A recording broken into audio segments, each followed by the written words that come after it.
Ma copine m'a quitté mais elle voulait que je reste présent pour elle. Quand elle m'a quitté, elle n'a pas parlé de rupture. Elle a parlé de fatigue. De pression. De choses qu'elle n'arrivait plus à gérer. On était ensemble depuis presque 3 ans. Une relation sans drame apparent, sans cris, sans scandale. On parlait mariage, avenir, appartement.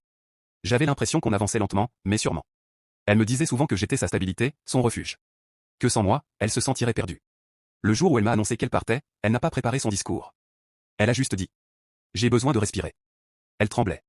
Pas comme quelqu'un qui part vers quelque chose de mieux, mais comme quelqu'un qui fait quelque chose qu'il n'a pas vraiment choisi. Elle m'a regardé longtemps avant d'ajouter. Promets-moi qu'on ne se perdra pas. Je n'ai pas compris sur le moment. J'ai accepté. Parce que je l'aimais encore, et parce que je pensais que c'était ça, être adulte, rester présent, même quand ça fait mal. Après la rupture, elle est restée. Pas physiquement. Mais dans tout le reste. Elle m'écrivait tard le soir. Elle m'appelait quand elle faisait des cauchemars. Quand elle avait des crises d'angoisse. Quand elle disait se sentir vide. Parfois, au milieu d'une conversation banale, elle lâchait une phrase étrange. J'aimerais tellement que tout soit plus simple. Si seulement les choses étaient différentes. Je lui demandais ce qu'elle voulait dire. Elle répondait toujours la même chose. Rien. Laisse tomber. Ce qui me troublait, ce n'était pas ce qu'elle disait. C'était ce qu'elle ne disait jamais. Elle ne parlait jamais de sa nouvelle vie. Jamais de ce qu'elle faisait quand elle ne m'appelait pas. Jamais des gens qu'elle voyait.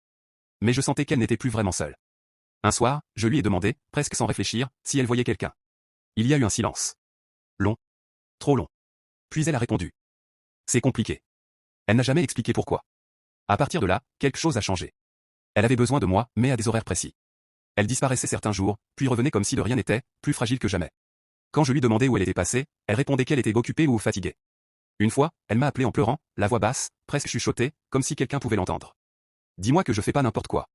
Je lui ai demandé ce qui se passait. Elle a répondu. Rien. J'avais juste besoin de t'entendre.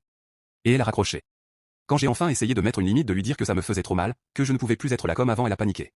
Pas triste. Pas en colère. Paniqué. Tu peux pas faire ça maintenant. Ces mots sont restés bloqués dans ma tête. Elle m'a accusé de l'abandonner. De ne penser qu'à moi. De ne pas comprendre ce qu'elle traversait.